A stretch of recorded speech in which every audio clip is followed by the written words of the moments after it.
বাংলাদেশের সংস্কারের কথা যারা বলছেন, আরে সংস্কার তো করবে রাজনীতিবিদরা, সংস্কার করবে বাংলাদেশের নির্বাচিত প্রতিনিধিরা। নির্বাচিত প্রতিনিধি পার্লামেন্ট ছাড়া কোনো সংস্কার অতীতে কখনো হয়েছে? আগামী দিনেও কোনো সংস্কার হবে না নির্বাচিত প্রতিনিধি ছাড়া। তাই আমরা বলতে চাই, দয়া করে এই সংস্কারের কথা বলে এই ভোট ডিসেম্বর জুন যে এই অমুক মাস তমুক মাস না করে, নির্বাচন কমিশনার বলে দিয়েছে তারা প্রস্তুত আছে।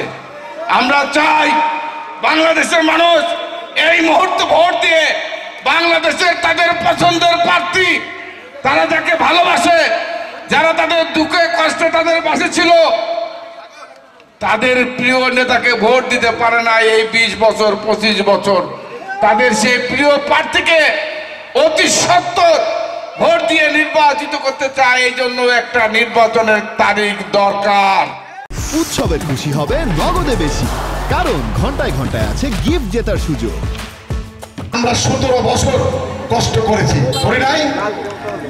সাংগঠনিক সম্পাদক ইসরাফিল, আমি মামুন মানিকে বলছি, বক্তব্য দেওয়ার জন্য আহ্বান জানাচ্ছি। নাটোর জেলা বিএনপির নবগঠিত কমিটির ইফতারি মাহফিলে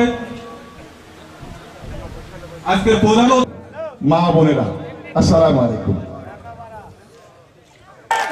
সকল অপকর্ম বন্ধ করে বিএনপির পতাকা। যুবদলের সম্মানিত সভাপতি মামুন ভাই, সাংগঠনিক সম্পাদক ইসরাফিল, এই নির্বাচনে বৈতরণী পার দেওয়ার মতন অবস্থা এই এর থেকে আমাদের যদি আমরা করে নাই, করেছে তারা করে না কেন?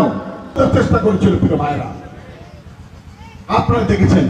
সে কথা বলতে চাই যে আজকে আমাদের বিএনপির সংগঠনের নেতা কর্মীদের তারা